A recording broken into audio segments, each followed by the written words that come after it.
നമസ്കാരം. 9 മണി വാർത്ത ആരംഭിക്കുകയാണ്. ആദ്യം നോക്കാം പ്രധാന വാർത്തകൾ. ബലാത്സംഗ കേസിൽ രാഹുൽ മാങ്കൂട്ടത്തിലിനായി ഇന്ന് നിർണായകം. ഒളിവിൽ കഴിയുന്ന രാഹുൽ മാങ്കൂട്ടത്തിൽ എംഎൽഎയുടെ മുൻകൂർ ജാമ്യാപേക്ഷ കോടതി ഇന്ന് പരിഗണിക്കും. തിരുവനന്തപുരം പ്രിൻസിപ്പൽ സെഷൻസ് കോടതിയാണ് ജാമ്യാപേക്ഷയിൽ വാദം കേൾക്കുക. അടച്ചിട്ട കോടതി മുറിയിലാകും വാദം നടക്കുകയെന്നാണ് സൂചന. അതേസമയം രാഹുലിന് വേണ്ടി 7ാം ദിവസവും തെരച്ചിൽ തുടരുന്നു. രാഹുൽ മാങ്കൂട്ടത്തിനെതിരെ കടുത്ത നടപടിയെന്ന് സൂചന നൽകി കെ മുരളീധരൻ. രാഹുലിനെതിരെ ശക്തമായ നടപടി വരും. ബ്രഹ്മാസ്ത്രം പ്രയോഗിക്കാൻ സമയമായി. പൊക്കിൾക്കൊടി ബന്ധം വിച്ഛേദിച്ചു കഴിഞ്ഞാൽ തങ്ങൾക്ക് ഉത്തരവാദിത്വമില്ല. അദ്ദേഹം തുടരണോ വേണ്ടയോ എന്ന് തീരുമാനിക്കേണ്ടത് സ്പീക്കറാണ്. പാർട്ടി ഏൽപ്പിച്ച കാര്യം ചെയ്യാത്തയാൾ പാർട്ടിക്ക് പുറത്താണ്. പാർട്ടി ഏൽപ്പിച്ചത് ജനങ്ങൾക്ക് വേണ്ടി പ്രവർത്തിക്കാനാണെന്നും അല്ലാതെ മതിൽ ചാടാനല്ലെന്നും കെ മുരളീധരൻ. രാഹുൽ മാങ്കൂട്ടത്തിനെതിരായ യുവതിയുടെ പരാതി ഗൗരവമുള്ളതെന്ന് Palakkad DCC president A Thankappan. പരാതി കിട്ടിയ ഉടൻ DGPക്ക് കൈമാറി. ഉചിതമായ സമയത്ത് KPCC ഉചിതമായ തീരുമാനമെടുക്കുമെന്നും A തങ്കപ്പൻ. രാഹുൽ മാങ്കൂട്ടത്തിനെതിരെ പരാതി നൽകിയ യുവതിയെ അധിക്ഷേപിച്ച കേസിൽ റിമാൻഡിൽ കഴിയുന്ന രാഹുൽ ഈശ്വർ ജാമ്യാപേക്ഷയുമായി കോടതിയിൽ. തിരുവനന്തപുരം ജില്ലാ സെഷൻസ് കോടതിയിലാണ് ജാമ്യാപേക്ഷ നൽകിയത്. ACJM കോടതി വീഡിയോയിലെ ഉള്ളടക്കം പൂർണ്ണമായി കാണാതെയാണ് തനിക്ക് ജാമ്യം നിഷേധിച്ചതെന്നാണ് രാഹുലിന്റെ വാദം. അതേസമയം ജില്ലാ ജയിലിൽ നിന്ന് പൂജപ്പുര സെൻട്രൽ ജയിലിലേക്ക് മാറ്റിയ രാഹുൽ ഈശ്വർ അവിടെയും നിരാഹാരം തുടരുകയാണ്.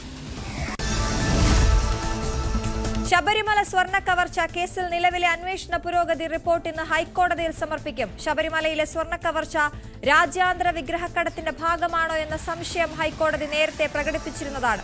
അന്വേഷണ കാലാവധി ദീർഘിപ്പിക്കണമെന്ന് പ്രത്യേക സംഘം കോടതിയിൽ ആവശ്യമുന്നയിക്കും.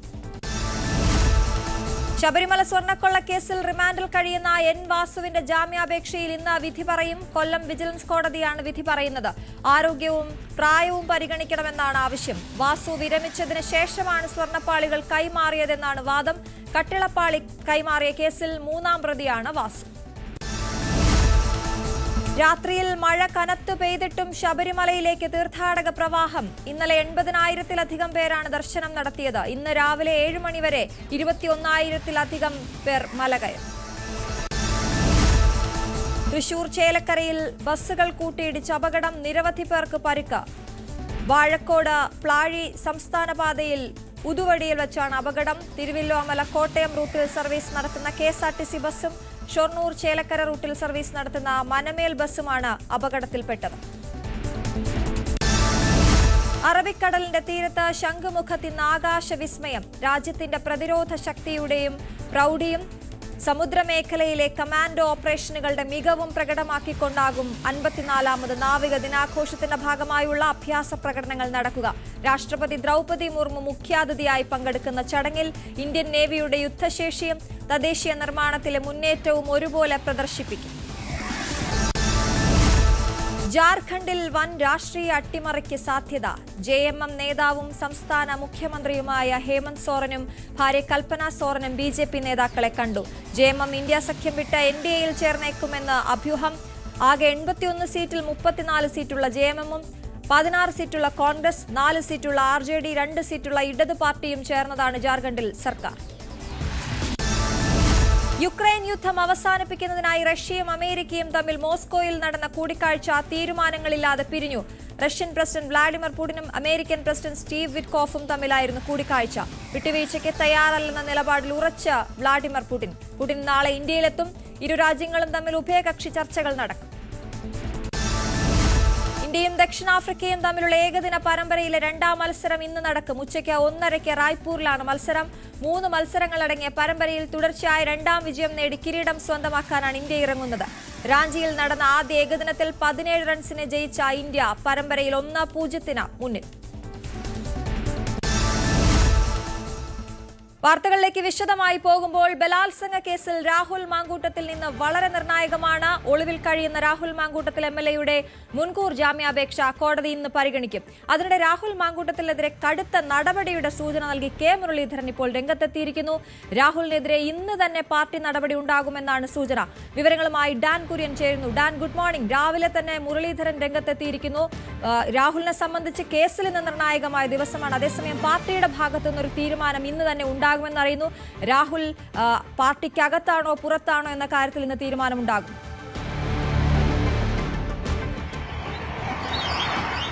അതിലൊരു സാങ്കേതികത്വം മാത്രമാണ് നിലവിലെ സാഹചര്യത്തിൽ ബാക്കി നിൽക്കുന്നത്. ഏതാണ്ട് നേതൃതലത്തിൽ ഇന്നലെ തന്നെ ഈ വിഷയത്തിൽ എന്ത് തീരുമാനത്തിലേക്ക് പോകണമെന്ന കാര്യത്തിൽ ഒരു തീരുമാനത്തിലെത്തിയിരുന്നു. മാത്രമല്ല, ഈ കഴിഞ്ഞ ദിവസം ഉയർന്നു വന്ന പരാതി രാഹുൽ ഗാന്ധിക്കും പ്രിയങ്ക ഗാന്ധിക്കും അടക്കം അവർക്കടക്കമാണ് ലഭിച്ചിരിക്കുന്നത്. ആ സന്ദേശങ്ങൾ വിശദമായി ഹൈക്കമാൻഡ് നേതൃത്വം പരിശോധിച്ചതിനു ശേഷം ഹൈക്കമാൻഡ് നൽകുന്ന നിർദ്ദേശത്തിന്റെ അടിസ്ഥാനത്തിൽ തുടർ നീക്കങ്ങളിലേക്ക് കടന്നാൽ മതിയെന്നൊരു തീരുമാനത്തിലായിരുന്നു KPCC നേതൃത്വം. പക്ഷേ തദ്ദേശ തെരഞ്ഞെടുപ്പ് പടിവാതിക്കൽ എത്തി നിൽക്കുന്നതിനിടയിൽ ഇങ്ങനെയൊരു പരാതി വരികയും അതിൽ സംസ്ഥാന പോലീസ് മേധാവിക്ക് പരാതി കൈമാറിയതിനു ശേഷം പരാതി കൈമാറിയിട്ടുള്ളതിനാൽ മറ്റ് നടപടികളിലേക്ക് പോകേണ്ട എന്നൊരു നിലപാട് സംസ്ഥാന നേതൃത്വം കൈക്കൊള്ളുകയും ചെയ്താൽ അത് വലിയ തരത്തിൽ ആശയക്കുഴപ്പമുണ്ടാക്കുകയും രാഷ്ട്രീയ എതിരാളികൾ അത് പ്രചാരണായുധമാക്കി കോൺഗ്രസിനെതിരെ ഉപയോഗിക്കുകയും ചെയ്യുന്ന ഒരു വിലയിരുത്തലിലേക്ക് പ്രതിപക്ഷ നേതാവ് VD സതീശനും K മുരളീധരനും അതോടൊപ്പം തന്നെ രാജ്മോഹൻ ഉണ്ണിത്താൻ ഉൾപ്പെടെയുള്ള അതായത് രാഹുലിന്റെ നിലപാടിനെതിരെ ശക്തമായി രംഗത്തെത്തിയ നേതാക്കൾ ഈ കാര്യത്തിലും ഒരുപോലെ തന്നെ കടുത്ത നടപടിയിലേക്ക് നീങ്ങണമെന്ന ആവശ്യവുമായി രംഗത്തെത്തുകയായിരുന്നു. ഒരുപക്ഷേ അതുകൊണ്ട് തന്നെയാണ് കടുത്ത ഒരു നീക്കം ഇന്ന് തന്നെ കോൺഗ്രസ് നേതൃത്വത്തിന്റെ ഭാഗത്തു നിന്ന് ഉണ്ടായേക്കുമെന്നുള്ള സൂചനകൾ കൂടി പുറത്തുവരുന്നത്. അവിടെ എടുത്തു പറയേണ്ടുന്ന കാര്യം, രാഹുൽ മാങ്കൂട്ടത്തിന്റെ ജാമ്യാപേക്ഷ പരിഗണിക്കുന്നത് മുൻകൂർ ജാമ്യാപേക്ഷ പരിഗണിക്കുന്നത് ഇന്ന് രാവിലെയാണ്. പ്രിൻസിപ്പൽ സെഷൻസ് കോടതിയിലായിരിക്കും ഇതുമായി ബന്ധപ്പെട്ട വാദം കേൾക്കുക. അടച്ചിട്ട മുറിയിലായിരിക്കും വാദം നടക്കുക എന്ന സൂചനകൾ കൂടി പുറത്തു വരുന്നുണ്ട്. കാരണം പ്രോസിക്യൂഷനും പ്രതിഭാഗവും ഒരുപോലെ അടച്ചിട്ട മുറിയിൽ സ്വകാര്യതയുമായി ബന്ധപ്പെട്ട കാര്യങ്ങൾ ഉള്ളതിനാൽ അത് ഹരിക്കപ്പെടാതിരിക്കാൻ, അത് പുറം ലോകത്തെത്താതിരിക്കാൻ കേസിലേക്ക് വരുന്നതിന് മുൻപ് ഇപ്പോൾ K മുരളീധരന്റെ വാക്കുകൾ നമുക്ക് പ്രേക്ഷകരിലേക്ക് എത്തിക്കേണ്ടതുണ്ട്. രാഹുൽ മാങ്കൂട്ടത്തിനെതിരെ ബ്രഹ്മാസ്ത്രം ഉപയോഗിക്കാൻ സമയമായി എന്നായിരുന്നു K മുരളീധരൻ അല്പസമയം മുമ്പ് പ്രതികരിച്ചത്. പൊക്കിൾക്കൊടി ബന്ധം വിച്ഛേദിച്ചു കഴിഞ്ഞാൽ തങ്ങൾക്ക് ഉത്തരവാദിത്വമില്ല. അദ്ദേഹം തുടരണോ വേണ്ടയോ എന്ന് തീരുമാനിക്കേണ്ടത് സ്പീക്കറാണ്. പാർട്ടി ഏൽപ്പിച്ച കാര്യം ചെയ്യാത്തയാൾ പാർട്ടിക്ക് പുറത്താണ് എന്ന് ഉറച്ചു പറഞ്ഞിരിക്കുകയാണ് K മുരളീധരൻ. പാർട്ടി ഏൽപ്പിച്ചത് ജനങ്ങൾക്ക് വേണ്ടി പ്രവർത്തിക്കാനാണെന്നും അല്ലാതെ മതിൽ ചാടാനല്ല എന്നും പറഞ്ഞിരിക്കുന്നു. പുകഞ്ഞ കൊള്ളി പുറത്ത്, പുകഞ്ഞ കൊള്ളിയോട് സ്നേഹമുള്ളവർക്കും പുറത്തു പോകാമെന്നും K മുരളീധരൻ പറഞ്ഞിരിക്കുകയാണ്. പാർട്ടിയുടെ അന്തസ് കാത്തു സൂക്ഷിക്കണമെന്നാണ് പാർട്ടിയുടെ നിലപാട്. അതിനെതിരായിട്ട് ആര് നീങ്ങിയാലും നടപടി പാർട്ടിയുടെ ഭാഗത്തുണ്ടാവും. പൊതുരംഗത്ത് പ്രവർത്തിക്കുന്നവർ മാന്യത വേണം. അതാണ് ഞങ്ങളുടെ നിലപാട്. അടിയന്തര യോഗം അത് അദ്ദേഹം തീരുമാനിക്കേണ്ട കാര്യമാണ്. പാർട്ടി ഏതായാലും ഞാൻ പറഞ്ഞല്ലോ, സ്ട്രോങ് ആയിട്ടുള്ള ആക്ഷൻ പാർട്ടിയുടെ ഭാഗത്തുണ്ടാവും. ഈ പറഞ്ഞ അടിയന്തര KPCC യോഗം അങ്ങനെ എന്തെങ്കിലും ഒരു തീരുമാനത്തിലേക്ക് എത്താൻ അതിന്റെ ആവശ്യമൊന്നുമില്ല. ലീഡേഴ്സുമായിട്ട് കൂടിയാലോചിച്ച് ഇപ്പൊ ഓൺലൈനിൽ ചേരാലോ വേണമെങ്കിൽ. അങ്ങനെ ഈ കൂടിയാലോചന നടന്നോ? ഏതായാലും ഞാൻ പ്രസിഡന്റുമായിട്ട് എല്ലാ കാര്യവും സംസാരിച്ചിട്ടുണ്ട്. പ്രസിഡന്റ് എന്താണ് മറുപടി? അതായത് ആക്ഷനിലൂടെ വരും. അതാണ് ഡാൻ അല്പസമയം മുമ്പുള്ള പ്രതികരണമാണ് നമ്മൾ കേട്ടത്. ഇതിൽ നിന്ന് വ്യക്തമാകുന്ന കാര്യം, ഇന്ന് തന്നെ രാഹുലിനെതിരെ അല്ലെങ്കിൽ ഉടനടി തന്നെ രാഹുലിനെതിരെ ഒരു നീക്കം അല്ലെങ്കിൽ തീരുമാനം, പുറത്തേക്ക് എന്നുള്ള തീരുമാനം അത് തന്നെ ഉണ്ടാകും എന്ന രീതിയിലുള്ള മറുപടിയാണ് K മുരളീധരന്റെ ഭാഗത്തു നിന്നുണ്ടായത്. നമുക്ക് തുടക്കം മുതൽ അറിയാം, ഈ ആരോപണം വന്നത് മുതൽ പാർട്ടി വലിയ രീതിയിൽ പ്രതിരോധത്തിലാവുകയും ഉടൻ തന്നെ രാഹുലിനെ മാറ്റി നിർത്തുകയും ചെയ്തിരുന്നു. പക്ഷേ അത് പോരാ എന്ന വലിയ വിമർശനം ഉയർന്നപ്പോഴും ഞങ്ങൾ അങ്ങനെ നടപടിയെടുത്ത പാർട്ടിയാണെന്ന് പറഞ്ഞ് മുന്നോട്ട് പോകാൻ ശ്രമിക്കുമ്പോൾ ഇന്നലെ വീണ്ടും പരാതി രാഹുലിനെതിരെ വന്നിരിക്കുന്നു. ഇനിയും മുന്നോട്ട് ഇങ്ങനെ പോയാൽ പാർട്ടിക്ക് അത് വലിയ പ്രതിച്ഛായയ്ക്ക് പ്രശ്നമുണ്ടാക്കുമെന്നുള്ള തീരുമാനത്തിൽ ആണോ പാർട്ടിയുള്ളത്? ഏത് രീതിയിലാണ് ആലോചനകൾ നടക്കുന്നത്? KPCC നേതൃതലത്തിലെ 3 ഭാരവാഹികൾ ഉൾപ്പെടെ 7 പേരുടെ പിന്തുണ രാഹുൽ മാങ്കൂട്ടത്തിനുണ്ട് എന്നാണ് നമുക്ക് ലഭിക്കുന്ന വിവരം. ആ 7 പേരാണ് രാഹുലിനെതിരെ കടുത്ത ഒരു നടപടിയിലേക്ക് പോകുന്നതിന് പാർട്ടി തലത്തിൽ വലിയ തരത്തിൽ സമ്മർദ്ദം ചെലുത്തിയിരുന്നത്. പക്ഷേ മറുഭാഗത്ത് പ്രതിപക്ഷ നേതാവ് VD സതീശനും രമേശ് ചെന്നിത്തലയും K മുരളീധരനും രാജ്മോഹൻ ഉണ്ണിത്താൻ അടങ്ങുന്ന വലിയൊരു മുതിർന്നവരുടെ നിര മറുഭാഗത്തുണ്ട്. അവർ ഒരു തരത്തിലും ഇങ്ങനെയൊരു സമീപനം മുമ്പോട്ട് കൊണ്ടുപോകാൻ കഴിയില്ല. അത് വലിയ വില കൊടുക്കേണ്ടി വരും. അധികാരമെന്ന പാർട്ടിയുടെ സ്വപ്നം തല്ലിക്കെടുത്തുന്നതിന് സമാനമായ ഒരു സാഹചര്യമായിരിക്കും. കാരണം സർക്കാരിനെതിരെ ആഞ്ഞടിക്കാൻ കഴിയുന്ന ഒരുപാട് വിഷയങ്ങൾ ഉയർന്നു വന്നിട്ടും അതിന്റെ മുഴുവൻ ശ്രദ്ധ ഇങ്ങനെയൊരു വിഷയത്തിലേക്ക് കടന്നു വന്നതിന്റെ കാരണം എടുക്കേണ്ട സമയത്ത് കൃത്യമായ നടപടി എടുക്കാതിരുന്നതിന് കൊടുക്കേണ്ടി വന്ന വിലയാണെന്ന വിലയിരുത്തലിലേക്കാണ് കോൺഗ്രസിലെ മുതിർന്ന നേതാക്കളിൽ ഒരു വലിയ ഭാഗവും എത്തുന്നത്. മാത്രമല്ല, ഏറ്റവും ഗുരുതരമായ കാര്യം, ഈ മുൻകൂർ ജാമ്യാപേക്ഷയുമായി ബന്ധപ്പെട്ട കാര്യങ്ങൾ അവിടെ നിൽക്കുമ്പോൾ KPCC നേതൃത്വത്തിന് നേരത്തെ തന്നെ ലഭിച്ച പരാതികളിൽ കൃത്യമായ നടപടി എടുത്തിരുന്നെങ്കിൽ ഇങ്ങനെയൊരു സാഹചര്യം, പാർട്ടി ഇതിന് വില കൊടുക്കേണ്ടുന്ന ഒരു സാഹചര്യം ഉണ്ടാകില്ലായിരുന്നു എന്ന ഒരു വിലയിരുത്തലിലേക്ക് കൂടി നേതൃത്വം എത്തുന്നുണ്ട്. എന്തായാലും പ്രിയങ്ക ഗാന്ധിയുടെയും രാഹുൽ ഗാന്ധിയുടെയും നിലപാട് ഈ വിഷയത്തിൽ നിർണായകമാകുമെന്നാണ് അറിയാൻ കഴിയുന്നത്. കാരണം ഈ ആരോപണങ്ങൾ ഉയർന്നു കേട്ട സമയത്ത് ഒരു വിട്ടുവീഴ്ചയും കാര്യമില്ല. സ്ത്രീകൾക്കൊപ്പം നിൽക്കുന്നതാണ് കോൺഗ്രസിന്റെ പാരമ്പര്യം. സ്ത്രീകളുടെ പ്രശ്നങ്ങളെ പരിഹാരം കാണുന്നതിന് വേണ്ടി മുന്നിൽ നിൽക്കുന്നതാണ് കോൺഗ്രസിന്റെ പാരമ്പര്യം എന്ന് ആവർത്തിക്കുകയായിരുന്നു രാഹുൽ ഗാന്ധി അടക്കം. പക്ഷേ ഈ ഒരു പ്രശ്നമുണ്ടായി ഇത്രയധികം നാളുകളായിട്ടും ഈ സസ്പെൻഷൻ എന്ന് പറയുന്നത് വാക്കാൽ ഒരു നടപടി അവിടെ നിൽക്കെ തന്നെ പാർട്ടിയുടെ പരിപാടികളിൽ ഔദ്യോഗികമായി അല്ല എങ്കിലും പാലക്കാടടക്കം പല സ്ഥലങ്ങളിൽ രാഹുൽ മാങ്കൂട്ടത്തിൽ പങ്കെടുക്കുന്നതിൽ വലിയൊരു വിഭാഗത്തിന് വിയോജിപ്പുണ്ടായിരുന്നു. പക്ഷേ അപ്പോഴൊന്നും ഒരു പരാതി നിയമ സംവിധാനങ്ങൾക്ക് മുമ്പിൽ എത്തിയിട്ടില്ല എന്നൊരു സാങ്കേതികത്വം പറഞ്ഞുകൊണ്ട് ചെറുക്കുകയായിരുന്നു രാഹുലിനെ അനുകൂലിക്കുന്ന വിഭാഗം. പക്ഷേ കഴിഞ്ഞ ഒരാഴ്ച കൊണ്ടാണ് കാര്യങ്ങൾ മാറി മറിഞ്ഞത്. കാരണം വളരെ അപ്രതീക്ഷിതമായി ഒരു പരാതി മുഖ്യമന്ത്രി ഓഫീസിലേക്ക് എത്തുന്നു. പിന്നീട് രാഹുൽ എവിടെയെന്ന കാര്യത്തിൽ ആർക്കും ഒരു വ്യക്തതയില്ല. അതിനിടയിൽ മുൻകൂർ ജാമ്യാപേക്ഷ നൽകുന്നു. ആ മുൻകൂർ ജാമ്യാപേക്ഷ പരിഗണിക്കാൻ ഒരു ദിവസം ബാക്കി നിൽക്കെ മറ്റൊരു പരാതി കൂടി പാർട്ടി നേതൃത്വത്തിന് മുമ്പിലേക്ക്, നിയമ സംവിധാനങ്ങളെ മാറ്റിക്കൊണ്ട് പാർട്ടി നേതൃത്വത്തിന് മുമ്പിലേക്ക് എന്താണ് ഉണ്ടായ ദുരനുഭവം എന്ന് വ്യക്തമാക്കുന്ന ഒരു യുവതിയുടെ കുറിപ്പ്, വിശദമായൊരു കുറിപ്പ് KPCC നേതൃത്വത്തിന് മുമ്പിലേക്ക് എത്തുന്നു. അവിടെ അടിയന്തരമായി പരാതി സംസ്ഥാന പോലീസ് മേധാവിക്ക് കൈമാറിക്കൊണ്ട് അതാണ് ആ അടിയന്തര ഇടപെടൽ കൂടി ഇന്ന് ചർച്ച ചെയ്യപ്പെടുമല്ലേ ഡാൻ? കാരണം നേരത്തെ വലിയ രീതിയിലുള്ള ആരോപണം ഉണ്ടായിരുന്നത് KPCCക്ക് മുന്നിൽ, നേതാക്കൾക്ക് മുന്നിൽ രാഹുലിനെതിരെ നേരത്തെയും നിരവധി പരാതികൾ പെൺകുട്ടികൾ നൽകിയിരുന്നു. പക്ഷെ അതൊന്നും നിയമ നടപടികളിലേക്ക് നീങ്ങിയിരുന്നില്ല, മറച്ചുവെച്ചു എന്ന ആരോപണം ഉൾപ്പെടെ ഉയർന്നു. ഈ കഴിഞ്ഞ ദിവസം ഇന്നലെ പുറത്തുവന്ന ഈ പരാതിക്കാരി നിയമ നടപടികളിലേക്ക് പോകാൻ താല്പര്യമില്ല എന്ന് പറയുമ്പോഴും KPCC നേതൃത്വത്തിനാണ് പരാതി നൽകിയത്. അത് ഉടനടി നിയമ നടപടികളിലേക്ക് കൊണ്ടുപോകുന്ന രീതിയിലുള്ള KPCCയുടെ ഒരു ഇടപെടൽ, അത് ഈ രാഹുലിനെതിരെയുള്ള നടപടിയിൽ നമ്മൾ മുൻകൂട്ടി കാണേണ്ടതില്ല.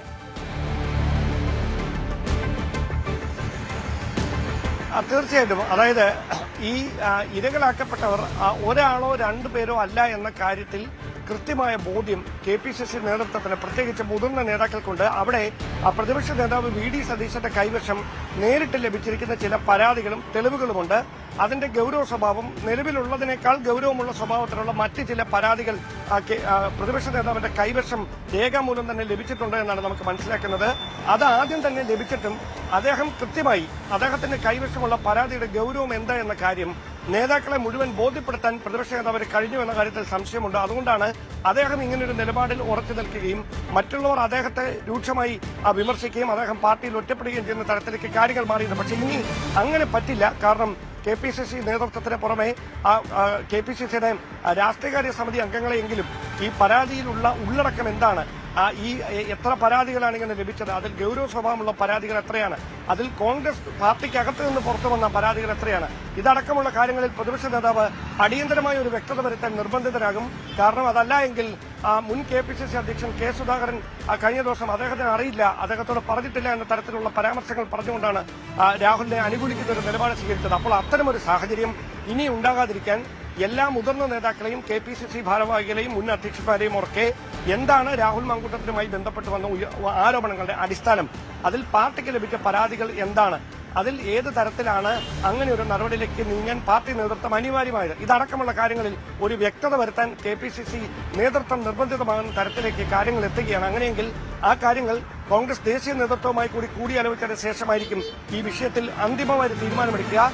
ഇവിടെ ഏറ്റവും പ്രധാനപ്പെട്ട കാര്യം, ഈ വിഷയം ദേശീയ മാധ്യമങ്ങളടക്കം കഴിഞ്ഞ ഏതാനും ദിവസങ്ങളായി തുടർച്ചയായി ചർച്ച ചെയ്തുകൊണ്ടിരിക്കുകയാണ്. അതിന്റെ ഒരു ക്ഷീണം കോൺഗ്രസിന് ദേശീയ തലത്തിൽ, അതായത് ഇങ്ങനെ ഒരാളെ സംരക്ഷിക്കാനുള്ള നീക്കം പാർട്ടിക്കുള്ളിൽ നിന്ന് തന്നെ ഒരു വിഭാഗം നടത്തുന്നു എന്ന തരത്തിലാണ് ദേശീയ മാധ്യമങ്ങൾ ഈ വിഷയം ചർച്ച ചെയ്തുകൊണ്ടിരിക്കുന്നത്. അത് പാർട്ടിക്ക് ഒട്ടും ഗുണകരമായ ഫലം ഉണ്ടാക്കില്ല എന്ന കൃത്യമായ വിലയിരുത്തൽ നേതൃത്വത്തിനുണ്ട്, ഹൈക്കമാൻഡിനുണ്ട്. അതുകൊണ്ട് തന്നെയാണ് KC വേണുഗോപാൽ അടക്കം അവസാന നിമിഷം രാഹുൽ മാങ്കൂട്ടത്തിനെ കൈവിടുന്ന ഒരു നീക്കത്തിലേക്ക് കടക്കുന്നത് എന്ന സൂചനകളാണ് ലഭിക്കുന്നത്. കോൺഗ്രസ് ആണ്. അതുകൊണ്ട് എപ്പോഴാണ് സംഭവിക്കുന്നത്, സംഭവിച്ചാൽ മാത്രമേ പറയാൻ കഴിയൂ. എന്തായാലും ഇന്ന് ഈ വിഷയത്തിൽ ഒരു തീരുമാനമുണ്ടാകാനുള്ള സാധ്യത ഒരു 90%. അതാണ് ഡാൻ പറഞ്ഞതുപോലെ നിലപാട് മാറുന്നു എന്നുള്ളതാണ്, ശക്തമായ നടപടി വരുന്നു എന്ന് വേണം നമ്മൾ മനസ്സിലാക്കാൻ. കാരണം ഈ രാഹുൽ മാങ്കൂട്ടത്തിനെതിരായ പരാതി വരികയും പരാതിക്കാരിയുമായി ബന്ധപ്പെട്ട വാട്സപ്പ് ചാറ്റുകളും ടെലിഫോൺ റെക്കോർഡുകളും ഒക്കെ പുറത്തു വരുമ്പോഴും രാഹുൽ മാങ്കൂട്ടത്തിൽ പാലക്കാട് ജില്ലയിൽ സജീവമായി തെരഞ്ഞെടുപ്പ് പ്രചരണ രംഗത്തുണ്ടായിരുന്നു. അതിനെ വിമർശിച്ചവർക്ക് ഒക്കെയുള്ള മറുപടിയുമായി ആ സമയത്ത് DCC പ്രസിഡന്റ് അടക്കം വന്നിരുന്നത് അദ്ദേഹം വ്യക്തിപരമായി പങ്കെടുക്കുന്നത് എന്ന രീതിയിലായിരുന്നു. എന്നാൽ ഇന്നലെ ആ പുതിയ പരാതി വന്നതോടെ അവിടുത്തെ ഈ നിലപാട് മാറിയിരിക്കുകയാണ്. രാഹുൽ മാങ്കൂട്ടത്തിനെതിരായ ബംഗളൂരു സ്വദേശിനിയായ യുവതി നൽകിയ പരാതി ഗൗരവമുള്ളത് എന്നാണ് Palakkad DCC president A Thankappan പറഞ്ഞിരിക്കുന്നത്. പരാതി കിട്ടിയ ഉടൻ തന്നെ അത് DGPക്ക് കൈമാറി ഉചിതമായ സമയത്ത് KPCC ഉചിതമായ തീരുമാനമെടുക്കുമെന്നും എ തങ്കപ്പൻ പറഞ്ഞു. ഒരു MLA ആയിരുന്ന ആളായതുകൊണ്ട് KPCC ആണ് അത് 100% ഉചിതമായി നടപടി ചെയ്യും. ഇത്തരം സാഹചര്യത്തിൽ MLA സ്ഥാനത്ത് തുടരുന്നതിലൊരു അതെന്തോട്ടെ എങ്ങനെയാണെങ്കിലും അത് കേരള പ്രദേശ് കോൺഗ്രസ് കമ്മിറ്റി തീരുമാനിക്കും. അത് ഒന്ന് വരുമ്പോൾ സ്വാഭാവികമായിട്ടും പറയും വന്നുകൊണ്ടിരിക്കും. ഇത്ര കാലം ഉണ്ടായിരുന്നില്ലല്ലോ പരാതി, ഇപ്പോഴല്ലേ വന്നത്. അപ്പോൾ എന്തായാലും പരാതി KPCCക്ക് കൊടുത്തു എന്നാണ് അറിയാൻ കഴിഞ്ഞത്. ഗൗരവത്തോടെ തന്നെ ആരുടെയാലും അത് ഉൾക്കൊണ്ട് അപ്പോൾ ഒരാൾ പരാതി തന്നാൽ അത് പാർട്ടി ഗൗരവത്തിനെടുക്കും. അത് എങ്ങനെ എന്താ ചെയ്യേണ്ടത് എന്നുള്ളത് ഉചിതമായ സമയത്ത് ഉചിതമായ തീരുമാനമുണ്ടാകും. ശരി, അതാണ് പാർട്ടി ഇനി എന്ത് നടപടി സ്വീകരിക്കും. രാഹുൽ പുറത്തേക്കോ എന്ന സൂചന തന്നെയാണ് അല്പസമയം മുമ്പ് സംസാരിച്ച കെ മുരളീധരൻ പ്രതികരിച്ചത്. ഡാൻ തുടരുന്നുണ്ട്. ഡാൻ, ഇനി കേസിന്റെ കാര്യങ്ങളിലേക്ക് പോവുകയാണെങ്കിൽ അവിടെയും രാഹുൽ നിന്ന് വളരെ നിർണായകമാണ്. ഏത് രീതിയിലായിരിക്കും, ജാമ്യം ലഭിക്കുമോ? ഇത്രയും ദിവസമായിട്ടും രാഹുലിനെ കണ്ടെത്താൻ കേരള പോലീസിന് ആയിട്ടില്ല എന്ന ചോദ്യമുണ്ട്. രാഹുൽ എവിടെ എന്ന ചോദ്യം ബാക്കി നിൽക്കുന്നു. ഏത് രീതിയിലായിരിക്കും കേസുമായി ബന്ധപ്പെട്ട് ഇന്നത്തെ കാര്യങ്ങൾ?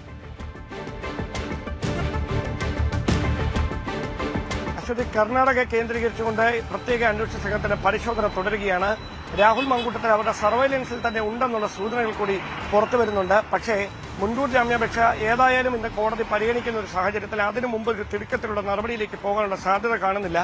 കാരണം ഒരുപക്ഷെ മുൻകൂർ ജാമ്യാപേക്ഷയിൽ രാഹുലിന് അനുകൂലമായ ഒരു വിധി ഉണ്ടാകുമോ എന്നൊരു സംശയം ഉദ്യോഗസ്ഥരിൽ ചിലർക്കെങ്കിലുമുണ്ട്. അതുകൊണ്ട് തന്നെ അങ്ങനെ പെട്ടെന്ന് അറസ്റ്റ് ചെയ്യുകയും തുടർന്ന് മുൻകൂർ ജാമ്യം ലഭിക്കുകയും ചെയ്യുന്ന സാഹചര്യം ഉണ്ടായാൽ അത് അന്വേഷണ സംഘത്തിന് താൽക്കാലികമായി തിരിച്ചടിയായി വ്യാഖ്യാനിക്കപ്പെടും. അത്തരമൊരു സാഹചര്യം ഒഴിവാക്കാനുള്ള ഒരു ശ്രമമാണ് ഉദ്യോഗസ്ഥർ നടത്തുന്നത്. അതുകൊണ്ടാണ് രാഹുൽ മാങ്കൂട്ടത്തിൽ എവിടെയാണെന്ന് കൃത്യമായി ലൊക്കേറ്റ് ചെയ്യുക, അവരുടെ നിരീക്ഷണത്തിൽ നിൽക്കുക.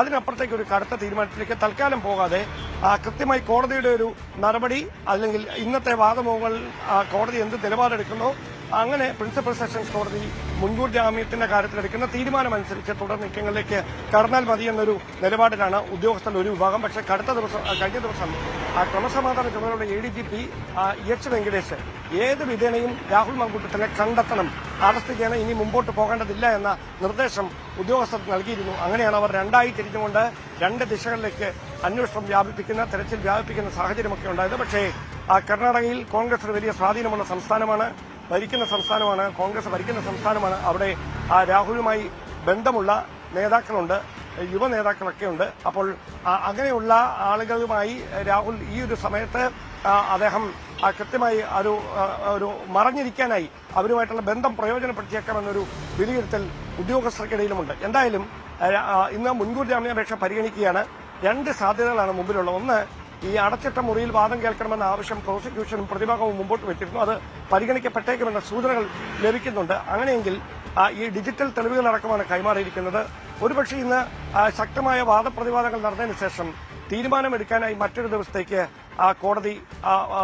ദിവസത്തേക്ക് ഇതിൽ മുൻകൂർ ജാമ്യാപേക്ഷയിൽ വിധി പറയാനായി മാറ്റിയേക്കാം. അതല്ല എങ്കിൽ ഒരുപക്ഷെ ഇന്ന് തന്നെ വിധി പറഞ്ഞേക്കാം. ഇതാണ് ഒരു സാധ്യത. മറ്റൊന്ന്, രാഹുൽ മാങ്കൂട്ടത്തിന് അദ്ദേഹത്തിന് MLA എന്നൊരു പ്രിവിലേജ് ഉള്ളതുകൊണ്ട് എന്തായാലും ഇങ്ങനെ ഒരു ആരോപണങ്ങൾ വന്നു, അന്വേഷണവുമായി പോലീസുമായി സഹകരിക്കണം, അന്വേഷണ സംഘമായി സഹകരിക്കണം എന്ന വ്യവസ്ഥയിൽ കർശന ഉപാധികളോടെ ഈ മുൻകൂർ ജാമ്യം പരിഗണിക്കുന്ന ഒരു സാഹചര്യം ഉണ്ടായേക്കാം. അതുമല്ല എങ്കിൽ ഇപ്പോഴുണ്ടായിരിക്കുന്ന പരാതികളുടെ ഗൌരവ സ്വഭാവം കണക്കിലെടുത്തുകൊണ്ട് അടിയന്തരമായി ജാമ്യം നിഷേധിച്ചുകൊണ്ട് രാഹുൽ മാങ്കൂട്ടത്തിന്റെ അറസ്റ്റിലേക്ക് പോകാനുള്ള നിർദ്ദേശം നൽകാം. ജാമ്യം നിഷേധിക്കാനുള്ള ഒരു തീരുമാനത്തിലേക്ക് കോടതിക്ക് ഇറങ്ങി. ഇങ്ങനെ മൂന്ന് സാധ്യതകൾ മുമ്പിൽ നിൽക്കുകയാണ്. ഇതിലേതിനായിരിക്കും ഏറ്റവും പ്രഥമ പരിഗണന എന്ന കാര്യത്തിൽ നമുക്കൊരു വ്യക്തതയുമില്ല. എന്തായാലും ഈ മൂന്ന് സാധ്യതകളും ഒരുപോലെ തന്നെ നമ്മൾ കാണേണ്ടതുണ്ട്. ഇത് മൂന്നും നടക്കുക. എന്തായാലും വലിയ വാദപ്രതിവാദങ്ങൾക്ക് ഇന്ന് പ്രിൻസിപ്പൽ സെഷൻസ് കോടതി വേദിയാകുമെന്ന കാര്യത്തിൽ സംശയം വേണ്ട. എന്തായാലും രാവിലെ തന്നെ കോടതി ഈ കേസ് പരിഗണിക്കും. 11 മണിക്ക് ശേഷം പരിഗണിക്കുമെന്ന വിവരങ്ങളാണ് ലഭിക്കുന്നത്. അതാണ് ഡാൻ. എന്തായാലും രാഹുലിനെ സംബന്ധിച്ച് കേസിന്റെ കാര്യത്തിലും ഇന്ന് വളരെ നിർണായകമാണ്. ഒപ്പം രാഷ്ട്രീയ ഭാവി എന്താകും, കോൺഗ്രസിന് പുറത്തേക്കാണോ രാഹുൽ എന്ന കാര്യത്തിലും ഇന്ന് തീരുമാനമുണ്ടായേക്കുമെന്നാണ് അറിയുന്നത്. മറ്റൊന്ന് ഡാൻ, ഈ രാഹുൽ മാങ്കൂട്ടത്തിനെതിരെ പരാതി നൽകിയ യുവതിയെ അധിക്ഷേപിച്ച കേസിൽ രാഹുൽ ഈശ്വർ ഇപ്പോൾ ജാമ്യാപേക്ഷയുമായി കോടതിയിലേക്ക് എത്തിയിരിക്കുകയാണ്. തിരുവനന്തപുരം ജില്ലാ സെഷൻസ് കോടതിയിലാണ് ജാമ്യാപേക്ഷ നൽകിയിരിക്കുന്നത്. ഈ വീഡിയോയിലെ ഉള്ളടക്കം പൂർണ്ണമായും കാണാതെയാണ് ജാമ്യം നിഷേധിച്ചതെന്നാണല്ലോ രാഹുലിന്റെ വാദം. അതിൽ ഇന്ന് എന്തൊക്കെയാണ് പ്രതീക്ഷിക്കേണ്ടത്?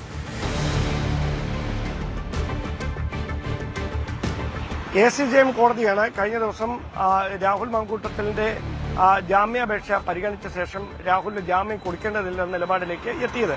അവിടെ പ്രധാനമായി ബോധപൂർവം ഇനിയുടെ ഐഡന്റിറ്റി വെളിപ്പെടുത്താനുള്ള നീക്കം രാഹുൽ ഈശ്വറിന്റെ ഭാഗത്തു നിന്നുണ്ടായെന്നും അത് വ്യക്തമാക്കുന്ന ഒരു വീഡിയോ അപ്ലോഡ് ചെയ്തിട്ടുണ്ട് എന്നും ആ അപ്ലോഡ് ചെയ്ത വീഡിയോ ജഡ്ജി കോടതി മുറിക്കുള്ളിൽ നിന്ന് പ്ലേ ചെയ്ത് കണ്ടുവെന്നുമാണ് നമുക്ക് ലഭിക്കുന്ന വിവരം.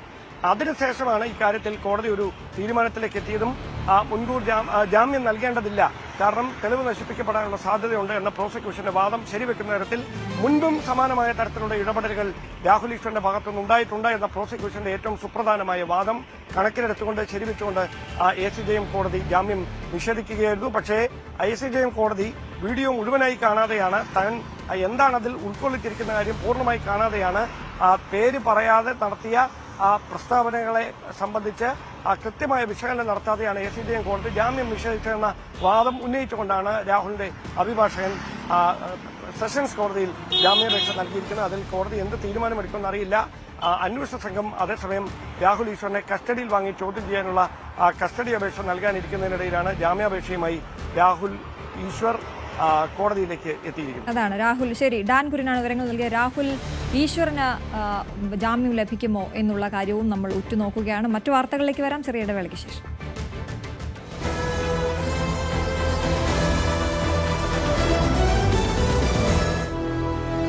യുദ്ധം അവസാനിപ്പിക്കുന്നതിനായി റഷ്യയും അമേരിക്കയും തമ്മിൽ മോസ്കോയിൽ നടന്ന കൂടിക്കാഴ്ച തീരുമാനങ്ങളില്ലാതെ പിരിഞ്ഞു. റഷ്യൻ പ്രസിഡന്റ് വ്ളാഡിമിർ പുടിനും അമേരിക്കൻ പ്രതിനിധി സ്റ്റീവ് വിറ്റ്കോഫും തമ്മിലായിരുന്നു കൂടിക്കാഴ്ച. വിട്ടുവീഴ്ചയ്ക്ക് തയ്യാറല്ലെന്ന നിലപാടിൽ ഉറച്ചു നിൽക്കുകയാണ് വ്ളാഡിമിർ പുടിൻ. അതിർത്തിയുമായി ബന്ധപ്പെട്ട തർക്കമാണ് തുടരുന്നത്. ഇതിനിടെ വ്ളാഡിമിർ പുടിൻ നാളെ ഇന്ത്യയിലെത്തും. ഇരു രാജ്യങ്ങളും തമ്മിൽ ഉഭയകക്ഷി ചർച്ചകൾ നടക്കും. 2 ദിവസത്തെ കൂടിക്കാഴ്ചയാണ് പദ്ധതിയിട്ടിരിക്കുന്നത്.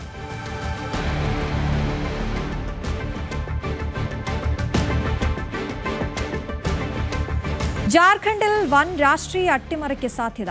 JMM നേതാവും സംസ്ഥാന മുഖ്യമന്ത്രിയുമായി ഹേമന്ത് സോറനും ഭാര്യ കൽപ്പന സോറനും BJP നേതാക്കളെ കണ്ടു. JMM ഇന്ത്യ സഖ്യം വിട്ട് NDAയിൽ ചേർന്നേക്കും എന്നാണ് അഭ്യൂഹം. ആകെ 81 സീറ്റിൽ 34 സീറ്റുള്ള JMMഉം 16 സീറ്റുള്ള കോൺഗ്രസും 4 സീറ്റുള്ള RJDയും 2 സീറ്റുള്ള ഇടത് പാർട്ടിയും ചേർന്നതാണ് ജാർഖണ്ഡിൽ സർക്കാർ. NDAയിൽ BJPക്ക് 21 സീറ്റുകളുണ്ട്. LJP, AJSU, JDU എന്നീ കക്ഷികൾക്ക് ഓരോ സീറ്റുകളുമുണ്ട്. അതേസമയം ചില കോൺഗ്രസ് MLAമാരും പാർട്ടി വിടാൻ ഒരുങ്ങുന്നു എന്നാണ് റിപ്പോർട്ടുകൾ. അഭിലാഷ് രാധാകൃഷ്ണനാണ് വിവരങ്ങളുമായി ചേരുന്നത് ന്യൂസ് ഡെസ്കിൽ നിന്നും. Abhilash, good morning. അപ്രതീക്ഷിതമായ ഒരു നീക്കം ഉണ്ടാകുന്നു. എന്താണ് ജാർഖണ്ഡിൽ സംഭവിച്ചത് അഭിലാഷ്? അശ്വതി, ബീഹാർ തെരഞ്ഞെടുപ്പുമായി ബന്ധപ്പെട്ടുള്ള ചില പ്രശ്നങ്ങളാണ് ഇപ്പോൾ ജാർഖണ്ഡിൽ അലയടിക്കുന്നത്. ബീഹാറിലെ തെരഞ്ഞെടുപ്പിൽ ഇന്ത്യ സഖ്യത്തിൽ JMMന് വലിയ രീതിയിലുള്ള അവസരങ്ങൾ ലഭിച്ചില്ല എന്നുള്ളതാണ്. കൃത്യമായി JMMനെ പരിഗണിച്ചില്ല എന്നുള്ള ചില പ്രശ്നങ്ങൾ ജാർഖണ്ഡിലെ ഇന്ത്യ സഖ്യത്തിലുണ്ടായിരുന്നു. JMM ആ സമയത്ത് തന്നെ, തെരഞ്ഞെടുപ്പ് സമയത്ത് തന്നെ പറഞ്ഞതാണ്, ഇത്തരത്തിൽ ബീഹാറിൽ തങ്ങളെ പരിഗണിച്ചില്ല എന്നുണ്ടെങ്കിൽ അതിൽ ജാർഖണ്ഡിൽ അതിന് ചില നടപടികൾ JMM കൈക്കൊള്ളുമെന്നുള്ള ചില പ്രഖ്യാപനങ്ങളൊക്കെ നേരത്തെ വന്നിരുന്നു. എന്നാൽ അന്ന് ഇന്ത്യ സഖ്യം അത് കാര്യമായി കണ്ടില്ലെങ്കിൽ ഇപ്പോൾ അത് കൂടുതൽ വഷളാകുന്ന തരത്തിലേക്ക് കാര്യങ്ങൾ പോകുന്നു. JMM BJP നേതാക്കളുമായി ചർച്ചകൾ നടത്തുകയാണെന്നുള്ള വിവരങ്ങൾ പുറത്തു വരുന്നു. ഹേമന്ത് സോറനും ഭാര്യ കൽപ്പന സോറനും കഴിഞ്ഞ കുറച്ച് ദിവസങ്ങളായി ഡൽഹിയിലുണ്ട്. അവിടെ BJP നേതാക്കളുമായി ചർച്ചകൾ നടക്കുന്നു എന്നുള്ളതാണ് വിവരം. ഒരു പക്ഷേ ഇന്ത്യ സഖ്യം വിട്ട് JMM NDAയിൽ ചേരും എന്നുള്ള വിവരങ്ങൾ പുറത്തു വരുന്നു. ഒരു പക്ഷേ ഇന്ന് തന്നെ അതിനുള്ള നീക്കങ്ങൾ ഉണ്ടാകുമെന്നുള്ള റിപ്പോർട്ടുകളാണ് വരുന്നത്. അങ്ങനെയാണെങ്കിൽ ഇപ്പോൾ ഇന്ത്യ സഖ്യത്തിൻ്റെ കയ്യിലുള്ള ജാർഖണ്ഡിലെ ഭരണം അത് കൈവിട്ടു പോകും, അത് നേരെ NDAക്ക് പോകുമെന്നുള്ള റിപ്പോർട്ടുകളാണ് പുറത്തു വരുന്നത്. അങ്ങനെയാണെങ്കിൽ 34 സീറ്റുള്ള JMM-ഉം 21 സീറ്റുള്ള BJP-യും ചേർന്ന് അവിടെ NDA സർക്കാർ രൂപീകരിക്കുമെന്നുള്ള റിപ്പോർട്ടുകൾ വരുന്നു. വലിയ രീതിയിലുള്ള രാഷ്ട്രീയ നീക്കങ്ങൾ വരുന്നു, വലിയ അട്ടിമറി നടക്കുമെന്നുള്ള സൂചനകളാണ് പുറത്തു വരുന്നത്. മാത്രമല്ല, നേരത്തെ ഹേമന്ത് സോറൻ ജയിലിലായിരുന്ന സമയത്ത് ജാർഖണ്ഡിലെ മുഖ്യമന്ത്രി ചമ്പൈ സോറനായിരുന്നു. എന്നാൽ ഹേമന്ത് സോറൻ ജയിലിൽ നിന്ന് പുറത്തു വരുന്ന സമയത്ത് ചമ്പൈ സോറനെ മുഖ്യമന്ത്രി സ്ഥാനത്ത് നിന്ന് നീക്കിയ ഒരു സംഭവം ഉണ്ടായി. അതിന് പ്രതിഷേധിച്ചുകൊണ്ട് ചമ്പൈ സോറൻ JMM വിട്ട് BJPയിലേക്ക് ചേരുന്ന സാഹചര്യമുണ്ടായിരുന്നു. അങ്ങനെയാണെങ്കിൽ ആ ഒരു സാഹചര്യത്തിൽ ഇപ്പോൾ ഹേമന്ത് സോറൻ BJP ചേർന്ന് NDA സഖ്യ സർക്കാർ രൂപീകരിക്കുകയാണെങ്കിൽ ചമ്പൈ സോറൻ അവിടെ ഉപമുഖ്യമന്ത്രിയാവാനുള്ള സാധ്യതയുണ്ട്. അങ്ങനെ BJPയിലേക്ക് വരുന്ന എല്ലാവർക്കും അവസരങ്ങൾ നൽകുന്ന തരത്തിലേക്ക് കാര്യങ്ങൾ പോകുന്നു. ഇന്ത്യ സഖ്യത്തിന്റെ കയ്യിലുണ്ടായിരുന്ന ഒരു സംസ്ഥാനം കൂടി കൈവിട്ടു പോകുന്ന ഒരു സാഹചര്യം ഉണ്ടാകുന്നു. ഇത് ഇന്ത്യ സഖ്യത്തെ സംബന്ധിച്ച് അത്രയധികം വലിയ ചിന്തകൾക്കും അതുപോലെ തന്നെ കാര്യങ്ങൾ കൂടുതൽ വഷളാവുന്ന തരത്തിലേക്കാണ് ഇപ്പോൾ കടന്നു പോകുന്നത്. രാഹുൽ ഗാന്ധിയെ സംബന്ധിച്ച് വലിയ ചോദ്യചിഹ്നം ഉയർത്തുന്ന ഒരു സാഹചര്യമാണ്. നേരത്തെ വെസ്റ്റ് ബംഗാളിൽ മമതാ ബാനർജി അടക്കം ആവശ്യപ്പെട്ടിരുന്നു ഇന്ത്യ സഖ്യത്തിൽ ഒരു നേതൃമാറ്റം ആവശ്യമുണ്ട്, രാഹുൽ ഗാന്ധിയുടെ നേതൃത്വം കൃത്യമായ രീതിയിൽ മുന്നോട്ട് പോകുന്നില്ല എന്നുള്ള വലിയ വിമർശനങ്ങൾ ഇന്ത്യ സഖ്യത്തിനകത്ത് നിന്ന് തന്നെ രാഹുൽ ഗാന്ധിക്ക് നേരിടേണ്ടി വന്നൊരു സാഹചര്യമുണ്ട്. ഈ ഒരു സാഹചര്യത്തിലാണ് JMM കൂടി ഇന്ത്യ സഖ്യം വിട്ട് NDAയിലേക്ക് പോകുന്നത്. ഇത് നരേന്ദ്രമോദിയും അമിത്ഷായെ സംബന്ധിച്ച് വലിയ വിജയമാണ്. അവരെ സംബന്ധിച്ച് അവർക്ക് കൈയെത്തിപ്പിടിക്കാൻ കഴിയാത്ത ഒരു സംസ്ഥാനം കൂടി ഇപ്പോൾ അവർ നേടിയെടുക്കുന്ന ഒരു സാഹചര്യമുണ്ട്. അങ്ങനെ നോർത്ത് ഇന്ത്യയിലെ ഒരു ബെൽറ്റ് കൂടി NDAയിലേക്ക് പോകും എന്നുള്ള സൂചനകൾ പുറത്തു വരുന്നു. ഇത് മാത്രമല്ല, ഈ ഒരു ED കേസ് ഹേമന്ത് സോറനെതിരെ നിലനിൽപ്പുണ്ട്. മാത്രമല്ല, ഒരു കേസ് രജിസ്റ്റർ ചെയ്ത് 31 ദിവസത്തിൽ കൂടുതൽ ഒരാൾ ജയിലിൽ കിടക്കേണ്ടി വന്നാൽ അയാളെ മുഖ്യമന്ത്രി സ്ഥാനം അടക്കമുള്ള മന്ത്രിസ്ഥാനം എന്തെങ്കിലും ഉണ്ടെങ്കിൽ അത് രാജിവെക്കണമെന്നുള്ള ബില്ല് രാജ്യസഭയും ലോക്സഭയും ഒക്കെ പാസ്സാക്കിയതായിരുന്നു. അപ്പോൾ ഈ ഒരു സാഹചര്യത്തിൽ ഹേമന്ത് സോറന്റെ കേസ് BJPയിലേക്ക് പോയാൽ അത് നീങ്ങും എന്നുള്ള വിവരങ്ങൾ കൂടി പുറത്തുണ്ട്. ഇതെല്ലാം കൂടി കണക്കിലെടുത്താണ് ഇപ്പോൾ ഇത്തരത്തിൽ JMM-ന്റെ ഒരു നീക്കം. അഭിലാഷ് രാധാകൃഷ്ണനാണ് വിശദവിവരങ്ങൾ നൽകിയത്. അറബിക്കടലിന്റെ തീരത്ത് ശംഖുമുഖത്തിന്ന് ആകാശവിസ്മയം. രാജ്യത്തിന്റെ പ്രതിരോധ ശക്തിയുടെ പ്രൗഢിയും സമുദ്രമേഖലയിലെ കമാൻഡോ ഓപ്പറേഷനുകളുടെ മികവും പ്രകടമാക്കിക്കൊണ്ടാകും 54ാമത് നാവിക ദിനാഘോഷത്തിന്റെ ഭാഗമായുള്ള അഭ്യാസ പ്രകടനങ്ങൾ നടക്കുക. രാഷ്ട്രപതി ദ്രൗപദി മുർമു മുഖ്യാതിഥിയായി പങ്കെടുക്കുന്ന ചടങ്ങിൽ ഇന്ത്യൻ നേവിയുടെ യുദ്ധശേഷിയും തദ്ദേശീയ നിർമ്മാണത്തിലെ മുന്നേറ്റവും ഒരുപോലെ പ്രദർശിപ്പിക്കും. അഭ്യാസ പ്രകടനങ്ങൾ വൈകിട്ട് 4:30 തുടങ്ങുക.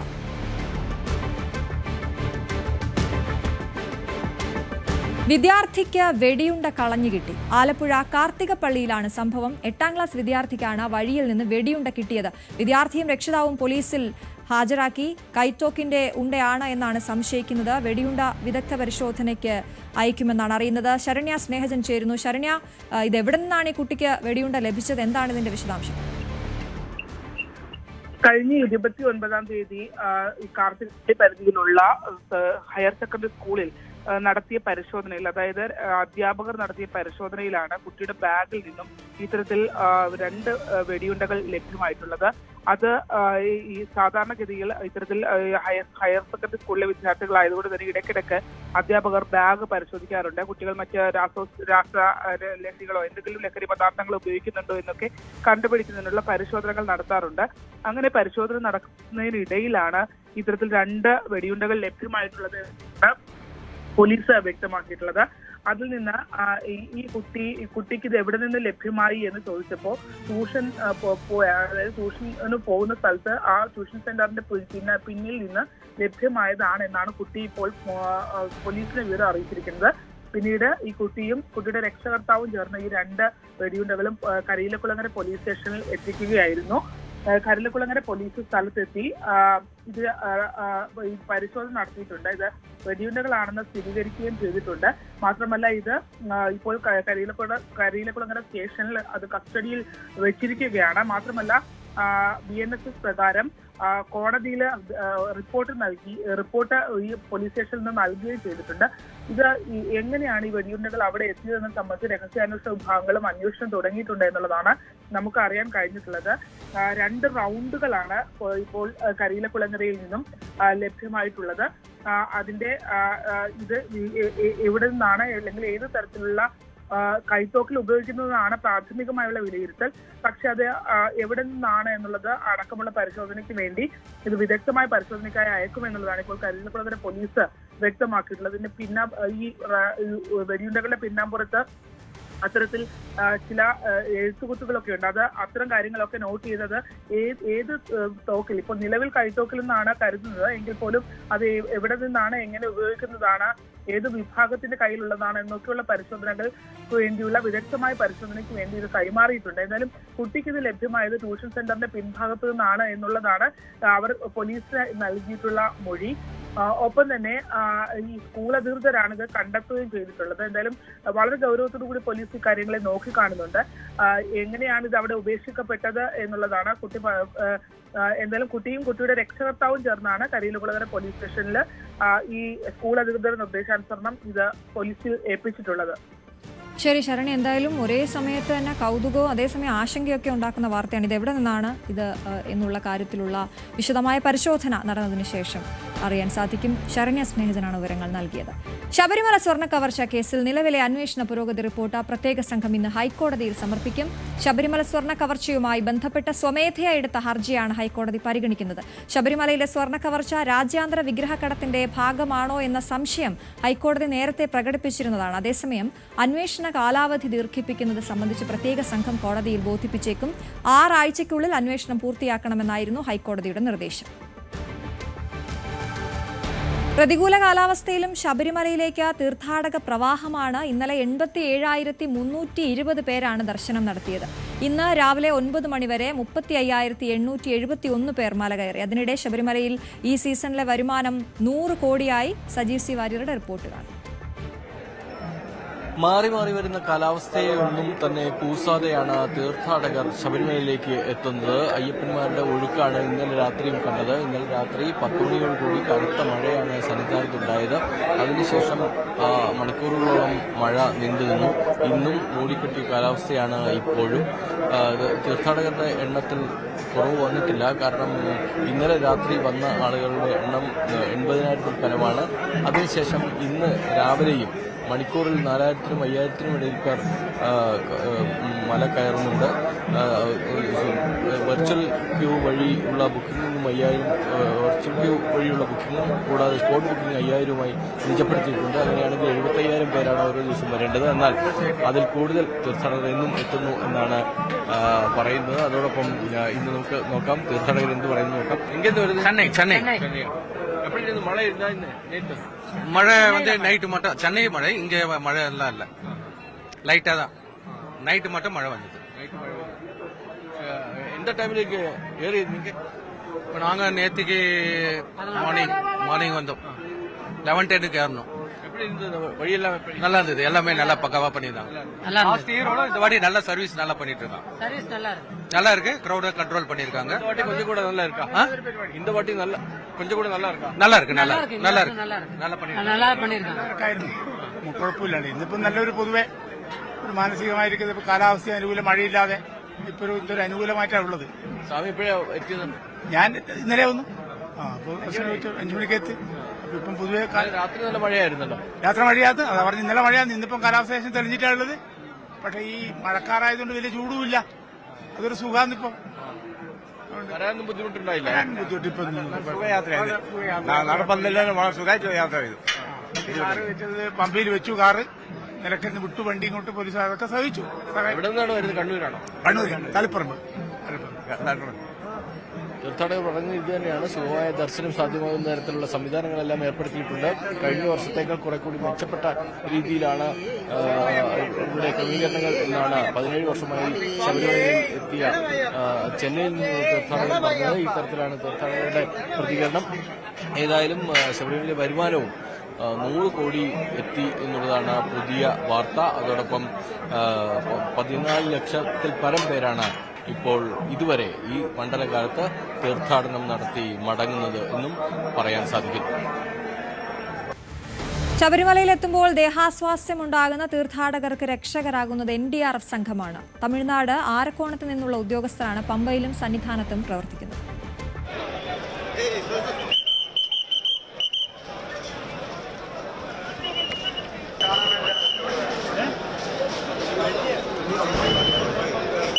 ആരക്കോണത്തു നിന്നുള്ള 81 അംഗ സംഘമാണ് ജീവൻ രക്ഷാ പ്രവർത്തനങ്ങളുമായി ശബരിമലയിലുള്ളത്.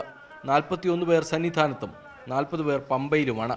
പത്തനംതിട്ട വലംചുഴി സ്വദേശിയായ ഡെപ്യൂട്ടി കമാൻഡന്റ് ഡോക്ടർ എ അർജുനാണ് സംഘത്തിന് നേതൃത്വം നൽകുന്നത്. കോട്ടയം ഗവൺമെന്റ് മെഡിക്കൽ കോളേജിൽ നിന്ന് MBBS പൂർത്തിയാക്കിയ ശേഷം നേരത്തെ അതിർത്തി രക്ഷാസേനയിൽ പ്രവർത്തിച്ചിരുന്ന അർജുൻ ആദ്യമായാണ് ശബരിമലയിൽ സേവനത്തിനായി എത്തുന്നത്. ഇതിനകം ദേഹാസ്വാസ്ഥ്യം അനുഭവപ്പെട്ട 100ഓളം പേരെ ഉടനടി സ്ട്രക്ചറിൽ എത്തിച്ച് വൈദ്യസഹായം ലഭ്യമാക്കാൻ ഇവർക്ക് സാധിച്ചു. ജീവിതശൈലീ രോഗങ്ങൾക്ക് മരുന്ന് കഴിച്ചുകൊണ്ടിരിക്കുന്നവർ ശബരിമലയിൽ എത്തുമ്പോൾ മരുന്ന് നിർത്തരുത് എന്ന് ഡോക്ടർ കൂടിയായ NDRF ഡെപ്യൂട്ടി കമാൻഡന്റ് പറയുന്നു. ന്യൂസ് 18 സന്നിധാനം. ശ്രീകോവിലിന് മുകളിലേക്ക് പട്ടെറിയുകയും തിരുമുറ്റത്ത് തേങ്ങയുരുട്ടുകയും ചെയ്യുന്നതടക്കമുള്ള അനാചാരങ്ങൾ അവസാനിപ്പിക്കേണ്ടതാണെന്ന് മാളികപ്പുറം മേൽശാന്തി മനു നമ്പൂതിരി. എത്ര തവണ വിലക്കിയിട്ടും ആളുകൾ അത് തുടരുകയാണെന്നും അദ്ദേഹം പറഞ്ഞു. മാളികപ്പുറം മേൽശാന്തിയായി മനു നമ്പൂതിരിയാണ് തെരഞ്ഞെടുക്കപ്പെട്ടത്. അദ്ദേഹം കൊല്ലം കൂട്ടിക്കട ധർമ്മശാസ്ത്ര ക്ഷേത്രത്തിലെ മേൽശാന്തിയായിരുന്നു. അവിടെ നിന്നാണ് മാളികപ്പുറത്തേക്ക് എത്തുന്നത്. അദ്ദേഹത്തോട് നമുക്ക് കാര്യങ്ങൾ ചോദിച്ചറിയാം. ഈ നിയോഗം എങ്ങനെയാണ് കാണുന്നത്? ജീവിതത്തിലെ ഏറ്റവും വലിയ മഹാഭാഗ്യങ്ങളുള്ളതാണ്. ഒരുപാട് കാലം ആഗ്രഹിച്ചു കിട്ടിയ ഒരു പദവിയാണ്.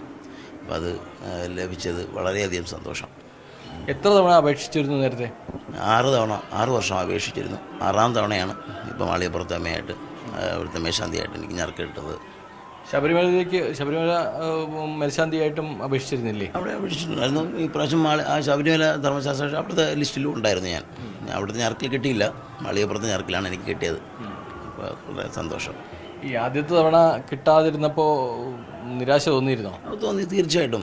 നമ്മൾ വളരെയധികം ആഗ്രഹിച്ചിട്ടാണ് നമ്മൾ ആ പദവി കിട്ടണമെന്ന് വളരെയധികം ആഗ്രഹിച്ചാണ് നമ്മൾ അപേക്ഷ അയക്കുന്നത്. അപ്പോൾ അത് കിട്ടാതെ വരുമ്പോൾ അതിൻ്റേതായ നിരാശ ഉണ്ടായിരുന്നു. ഈ വർഷം ആണ് ഭാഗ്യം കടാക്ഷിച്ചത്. അവിടെ ധർമ്മശാസ്താവിനെയാണ് പൂജിച്ചുകൊണ്ടിരുന്നത്, ഇപ്പോൾ ഇവിടെ ദേവിയാണ്. എങ്ങനെ പൂജാവിധികളിലൊക്കെ വ്യത്യാസമുണ്ടല്ലോ? ഉണ്ട്, തീർച്ചയായിട്ടും. ധർമ്മശാസ്താവിൻ്റെ പൂജ അത് വേറെ, ദേവിയുടെ പൂജ അത് വേറെ. നമ്മളെല്ലാം ഇൻ്റർവ്യൂവിന് നമ്മളിതെല്ലാം പഠിച്ചിരിക്കണമല്ലോ. ഇൻ്റർവ്യൂ മാളികപ്പുറത്തേക്ക് സെപ്പറേറ്റ് ഇൻ്റർവ്യൂ ഉണ്ട്, ധർമ്മശാസ്താവിന് സെപ്പറേറ്റ് ഇൻ്റർവ്യൂ ഉണ്ട്. അപ്പോൾ അതിൻ്റെ അടിസ്ഥാനത്തിലാണ്, മാർക്കിൻ്റെ അടിസ്ഥാനത്തിലാണ് നമ്മൾ തിരഞ്ഞെടുക്കപ്പെടുന്നത്. അപ്പോൾ അങ്ങനെ വരുമ്പോൾ നമ്മൾ എല്ലാ പൂജയും പഠിച്ചിരിക്കണം തീർച്ചയായിട്ടും.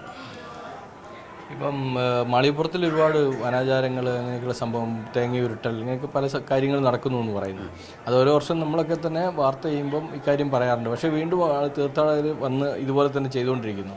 പിന്നെ തുണിയെടുത്ത് പട്ടെടുത്ത് മുകളിലേക്ക് എറിയുക, ശ്രീകോവിലിനകത്തേക്ക് എറിയുക, അങ്ങനെയൊക്കെയുള്ള കുറേ അനാചാരങ്ങൾ നടക്കുന്നുണ്ട്. ഇതിനൊക്കെ നിർത്താൻ എന്തെങ്കിലും മാർഗമുണ്ടോ?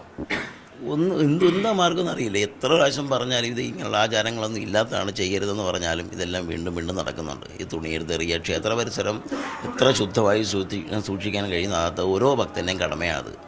അത് ചെയ്യാതെ എന്തിനാണ് ഇങ്ങനെ ചെയ്യുന്നതെന്ന് ചോദിച്ചാൽ അവർക്കും അറിയില്ല. നമ്മൾ എത്ര തവണ പറഞ്ഞാലും പൂജ കഴിക്കാൻ തന്നെ നമുക്ക് അങ്ങോട്ട് പോകാൻ തന്നെ ബുദ്ധിമുട്ടാണ്. ഈ ഓരോ കാര്യങ്ങളൊക്കെ ഇങ്ങനെ ചെയ്തുകൊണ്ട് പൂജ കഴിച്ചുകൊണ്ടിരിക്കുമ്പോൾ തന്നെ ശ്രീകോവിലിനകത്ത് മഞ്ഞപ്പൊടി പൊട്ടിച്ചെറിയുക, ഭസ്മം പൊട്ടിച്ചിടുക, ഇത്യാദി കാര്യങ്ങളൊക്കെ നമുക്ക് പൂജ കഴിക്കുന്നത് തന്നെ സ്വസ്ഥമായിട്ട് പൂജ കഴിക്കാൻ പറ്റാത്ത തന്നെ അവസ്ഥയാണ്. ഇതെങ്ങനെയാണ് ഈ ആചാരം വന്നതെന്ന് അറിയില്ല. എത്ര നാൾ കൊണ്ട് പറഞ്ഞിട്ടായിട്ടും ഇതൊന്നും നിർത്താൻ പറ്റുന്നില്ല. പക്ഷേ ഇപ്പോഴും തുടർന്ന് പോവുകയാണ്. ഈ ശബരിമലയിൽ വന്നപ്പോഴുള്ള മേൽശാന്തിയായി അഭിഷിക്തനായി വന്ന സമയത്തുള്ള അനുഭവം എന്താണ്?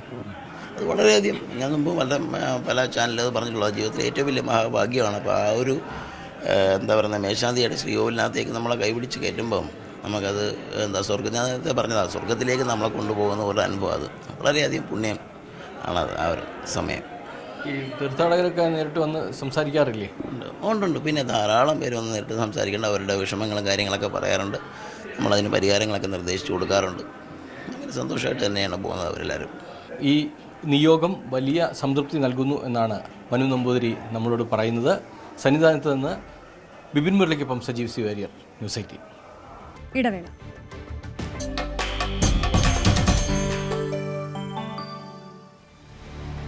ആലപ്പുഴയിലെ വോട്ടർ പട്ടികയിൽ ചില മാജിക്കുകളുണ്ട്. വാർഡ് പുനർനിർണയത്തിന് ശേഷം ഒരു വീട്ടിലുള്ളവർക്ക് പല വാർഡുകളിലായാണ് വോട്ട് എന്നതാണ് കൗതുകകരം. ഇതെങ്ങനെ സംഭവിച്ചു എന്ന് ഉദ്യോഗസ്ഥർക്ക് വിവരിക്കാനും കഴിയുന്നില്ല. കർഷക കോൺഗ്രസ് ജില്ലാ പ്രസിഡന്റ് മാത്യു ചെറുപറമ്പനും ഭാര്യയ്ക്കും മക്കൾക്കുമാണ് ഈ അവസ്ഥ. കൈതവന വാർഡിലെ വോട്ടറായ കൃഷ്ണകുമാറിനും കുടുംബത്തിനുമുണ്ട് സമാന സാഹചര്യം. ഒരു വീട്ടിലുള്ളവർക്ക് പലയിടത്ത് വോട്ടായതോടെ വോട്ടുള്ള ഇടങ്ങളിലെ സ്ഥാനാർത്ഥികളെല്ലാം ഇവരുടെ വീടുകളിലേക്ക് എത്തുകയാണ്. നമ്മളിപ്പോൾ ഉള്ളത് സനാതനപുരം വാർഡിലാണ് ഉള്ളത്. ഇവിടെ വലിയൊരു കൗതുകം സംഭവിച്ചിരിക്കുന്നു എന്നുള്ളതാണ്. ശരിക്കും പറഞ്ഞാൽ ഒരു വീഴ്ച തന്നെയാണ്. പക്ഷേ തെരഞ്ഞെടുപ്പ് പ്രചരണത്തിനിടയിൽ ഇത്തരം ചില കാര്യങ്ങൾ കൂടി നമുക്ക് ചൂണ്ടിക്കാട്ടാതെ പോകാൻ കഴിയില്ല. നമ്മളിപ്പോൾ ഉള്ളത് മാത്യു ചെറുപറമ്പൻ എന്ന കർഷക കോൺഗ്രസിൻ്റെ ജില്ലാ അധ്യക്ഷൻ്റെ കൂടെ വീട്ടിലാണ്. പക്ഷേ അദ്ദേഹത്തിന് ഇത്തവണ വോട്ടർ പട്ടികയിൽ ഇടം നേടിയിരിക്കുന്ന കാര്യമാണ് ഏറ്റവും കൗതുകരം. അതായത് അദ്ദേഹം താമസിക്കുന്ന വാർഡോ അതിന് തൊട്ടടുത്ത വാർഡിലോ അദ്ദേഹം ഇല്ല എന്നുള്ളതാണ്. അതിനുമപ്പുറം കുറേ ദൂരേക്ക് മാറി കളറുകോട് വാർഡിൽ അദ്ദേഹത്തിൻ്റെ പേര് അദ്ദേഹം അവിടുത്തെ വോട്ടറായി മാറിയിരിക്കുന്നു എന്നുള്ളതാണ്. എന്ത് അടിസ്ഥാനത്തിലാണ് ഇത് സംഭവിച്ചു എന്നുള്ളതാണ്. ഇത് ഭയങ്കര ഇതായിപ്പോയി. കാരണം തൊട്ടടുത്ത് എവിടെയെങ്കിലും കിട്ടിയിരുന്നെങ്കിൽ പിന്നെ ഉണ്ടായിരുന്നു. ഇത് നിലവിൽ ഇത് നിങ്ങളിപ്പോൾ ഏത് വാർഡാ? ഈ വാർഡ് ഇപ്പോൾ സനാതനപുരം വാർഡാണ്. പക്ഷേ ഈ സനാതനപുരം വാർഡായിട്ട് പുതിയ വാർഡ് വിഭജനം വന്നപ്പോഴാണ് ഇത് ഈ പേരിലായി മാറിയത്. അപ്പോൾ എൻ്റെ നേരത്തെ ഉണ്ടായിരുന്ന വോട്ടർ പട്ടികയിൽ പേര് കാണാതെ വന്നപ്പോൾ ഞാൻ തിരഞ്ഞ് നടന്നപ്പോൾ എൻ്റെ വളരെ അകലെയുള്ള കളറുകോട് വാർഡിലേക്ക് ഈ വോട്ട് മാറ്റപ്പെട്ടു. അതായത് നിങ്ങൾ പുതിയത് വന്നപ്പോൾ സനാതനപുരം മാറി കൈതവനെ ആയോ അതോ എങ്ങനെ? നിങ്ങൾ പഴയ കൈതവനക്കാരാണ്? അത് തൊട്ടടുത്ത് തന്നെയാണ്. അത് തൊട്ടടുത്ത് തന്നെയാണ്. അപ്പോൾ ഞാനത് പരിശോധിച്ചപ്പോൾ എൻ്റെ വോട്ട് മാത്രം കളറുകോട് വാർഡിലും എൻ്റെ ഭാര്യയായ ആനി പി എമ്മിൻ്റെയും മോൾ അഞ്ജലിയുടെയും മോൻ അനൂപിൻ്റെയും വോട്ട് സനാതനപുരം വാർഡിലുമാണ്. എങ്ങനെ കളറുകോട് എത്തിയെന്ന് ചോദിച്ചില്ലേ ഉദ്യോഗസ്ഥരോട്?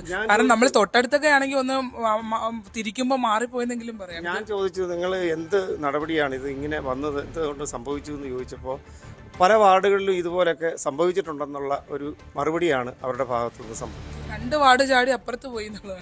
എൻ്റേത് 2 വാർഡ് പോയി. പക്ഷേ അവർ 2 വാർഡ് അപ്പുറത്ത് മാറിയതായിട്ടല്ല പറഞ്ഞത്. പല വാർഡുകളിലും ഇങ്ങനെ സംഭവിച്ചിട്ടുണ്ട്. അത് റീപ്ലേസ് ചെയ്യുവാൻ വേണ്ടിയിട്ടുള്ള ശ്രമത്തിലാണ്, അതിനുവേണ്ടിയാണ് പരാതികൾ സ്വീകരിക്കുന്നത് എന്നൊക്കെയാണ് അവർ പറഞ്ഞത്. പക്ഷേ ഞാനതിന് ശേഷം എൻ്റെ വാർഡ് കൃത്യമായി എൻ്റെ കുടുംബത്തിനോട് ചേർന്ന് തന്നെ എൻ്റെ കുടുംബത്തിൻ്റെ പേരിൽ തന്നെ വരത്തക്ക രീതിയിൽ ഞാനതിനുള്ള അപേക്ഷ കൊടുത്തു. ഇത്തവണത്തെ തെരഞ്ഞെടുപ്പിൽ നടക്കുമെന്ന് തോന്നുന്നില്ല. ഏതായാലും ആ കരട് ലിസ്റ്റ് വന്നപ്പോൾ എനിക്ക് യാതൊരു ബന്ധവുമില്ലാത്ത മറ്റൊരു വാർഡിലേക്ക് എൻ്റെ പേര് മാറ്റി, കൈതവന വാർഡിലേക്ക്. അതാണ് ഇപ്പോഴത്തെ സ്ഥിതി. എനിക്ക് വോട്ട് ചെയ്യാൻ പറ്റുമോ ഇല്ലയോ എന്നുള്ളതിനെ സംബന്ധിച്ച് വ്യക്തത ഇപ്പോഴും തറഞ്ഞു വന്നിട്ടില്ല. അപ്പോൾ ഇവിടെ ഞാനൊരു കാര്യം ചോദിക്കട്ടെ, എല്ലാ സ്ഥാനാർത്ഥികളും വരുന്നുണ്ടോ ഈ വാർഡുകളിൽ? എന്നെ കാണാനായിട്ട് എല്ലാ സ്ഥാനാർത്ഥികളും വന്നു. ഞാൻ വളരെ 2 വാർഡിൽ നിന്നും വന്നുകൊണ്ടിരിക്കുക. അപ്പോൾ സന്തോഷത്തോടുകൂടി അവരോട് വോട്ട് ചെയ്യാം എന്ന് പറഞ്ഞ് പിരിയല്ലാതെ അവർക്കും ഇതിനെ സംബന്ധിച്ച് എനിക്ക് വോട്ട് ചെയ്യാൻ എവിടെ പറ്റുമെന്നോ അല്ല എൻ്റെ ഇഷ്ടമുള്ള സ്ഥലത്ത് ഞാൻ വോട്ട് ചെയ്യാൻ പോകണം എന്നാണ് ആഗ്രഹിക്കുന്നത്. കാരണം കൈതവന വാർഡിൽ പോയി വോട്ട് ചെയ്യണമെന്നാണ് ഞാൻ ആഗ്രഹിക്കുന്നത്. ആദ്യം കളറുകോട് പിന്നെ കൈതവന അല്ലേ? രണ്ടിടത്തേക്ക് മാറി. അപ്പോൾ സ്വാഭാവികമായിട്ട് ജനാധിപത്യ ഭരണക്രമത്തിൽ എനിക്ക് വോട്ടവകാശം നഷ്ടപ്പെടാൻ പാടില്ല. ആ ഒരു പ്രത്യേക സാഹചര്യത്തിൽ എനിക്ക് വോട്ട് ചെയ്യണം. ആ വോട്ട് ചെയ്യുന്നതിന് ഈ പറയുന്ന ഭരണാധികാരികൾ തന്നെ എനിക്ക് അനുകൂലമായ ഒരു സാഹചര്യം ഉണ്ടാക്കി തന്നേ മതിയാവും. അതെങ്ങനെ ഈ നിരുത്തരവാദിത്വപരമായ സമീപനം സ്വീകരിച്ചതിനെതിരെ എന്തെങ്കിലും പരാതി കൊടുത്തോ? ഞാൻ ആദ്യം പരാതി കൊടുത്തപ്പോഴാണല്ലോ എന്നെ വീണ്ടും വേറൊരു വാർഡിലേക്ക് മാറ്റിയത്. ആദ്യം കളറുകോട് പിന്നെ കൈതവന. മനസ്സിലായി. എന്നാൽ കൈതവന തന്നപ്പോൾ എനിക്ക് ആ വാർഡിലെ ആ സ്ഥാനാർത്ഥിക്ക് വോട്ട് ചെയ്യാൻ എനിക്ക് പറ്റില്ലല്ലോ. കാരണം നിയമപരമായിട്ട് എനിക്ക് എൻ്റെ വീട് അവിടെ അല്ല. അപ്പോൾ പിന്നെ ചലഞ്ച് ചെയ്യപ്പെടുകയോ അല്ലെ എനിക്ക് ഈ ഭരണാധികാരികൾക്ക് അല്ലെങ്കിൽ ഈ വോട്ട് സംവിധാനത്തിൽ വന്ന വീഴ്ച അവർ മനസ്സിലാക്കി എനിക്ക് വോട്ടവകാശം തരികയാണ് വേണ്ടത്. അതാണ് അതിൻ്റെ നീതി എന്ന് പറയുന്നത്. അതാണ് ആലപ്പുഴയിലെ ഒരു കൗതുകം. കൊല്ലത്തേക്ക് പോയാൽ ഓരോ വോട്ടും നിർണായകമായ തദ്ദേശ ഭരണ തെരഞ്ഞെടുപ്പിൽ വോട്ടുറപ്പിക്കാൻ എന്തും ചെയ്യുന്ന സ്ഥാനാർത്ഥികളാണ് നാടെങ്ങുമുള്ളത്. പരവൂർ നഗരസഭയിലെ 14-ാം വാർഡ് UDF സ്ഥാനാർത്ഥി സുരേഷ് വോട്ടുറപ്പിക്കാൻ ഹൈ റിസ്ക് ആണ് എടുത്തത്. 15 മിനിറ്റ് മുമ്പ് വോട്ടഭ്യർത്ഥിച്ച് മടങ്ങിയ വീട്ടിലേക്ക് UDF സ്ഥാനാർത്ഥി സുരേഷും സംഘവും തിരിച്ചെത്തിയത് എന്തിനായി? ഇവർ പോയതിനു ശേഷം ആ വീട്ടിലേക്ക് ഒരാൾ കൂടിയെത്തി. വോട്ടുള്ള ആളല്ല, പക്ഷേ ആള് വളരെ പ്രധാനപ്പെട്ട ഒരാൾ.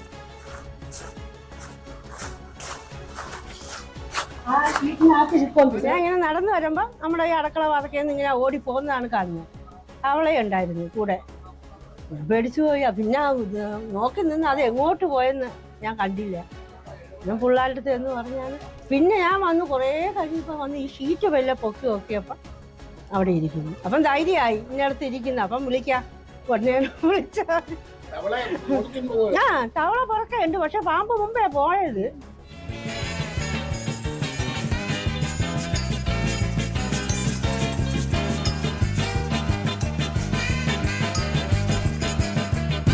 കുറേ നേരത്തെ അന്വേഷണത്തിന് ശേഷം ആളെ കിട്ടി. സ്റ്റെയർകേസിനിടയിൽ വിശ്രമത്തിലാണ്. അവർ തമ്മിൽ മുഖാമുഖം കാണുമ്പോൾ ആ പാമ്പ് ഉച്ചഭക്ഷണം കഴിഞ്ഞുള്ള വിശ്രമത്തിലായിരുന്നു. നേരത്തെ ഓടിച്ചു പിടിച്ച തവളയെ അകത്താക്കിയുള്ള കിടപ്പ്. പാമ്പിനെ പിടികൂടാനായി സുരേഷിന്റെ ശ്രമം.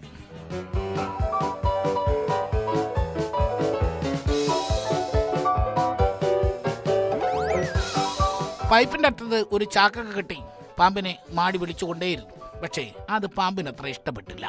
അത് കയറിയില്ല. പരാക്രമത്തിനിടയിൽ പാമ്പ് ആ തവളയെ തുപ്പിക്കളഞ്ഞു. ഉயிருണ്ടെങ്കിൽ പിന്നെ എപ്പോഴെങ്കിലും പിടിച്ചു തിന്നാമല്ലോ.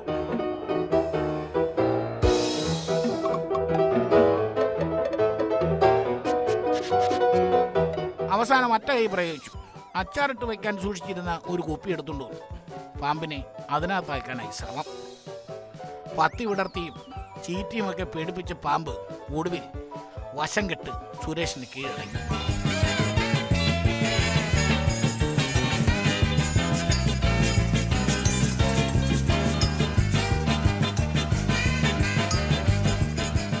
മൂർഖനാണ്. 1 വയസ്സായി പാമ്പിന്. അങ്ങനെ ആ പാമ്പിനെ പിടിച്ച് നമ്മൾ കുപ്പിക്കകത്താക്കി വെച്ചിരിക്കുകയാണ്. പിന്നെ ഇതിനെ വെളിയിൽ ആളില്ലാത്ത ഏതെങ്കിലും ഒരു കാട്ടിൽ കൊണ്ടുവന്ന് വിടണം. പാമ്പതാ കുപ്പി. സുരേഷ് ശരിക്കും വാവാ സുരേഷായിരുന്നു കൂട്ടുകാർ.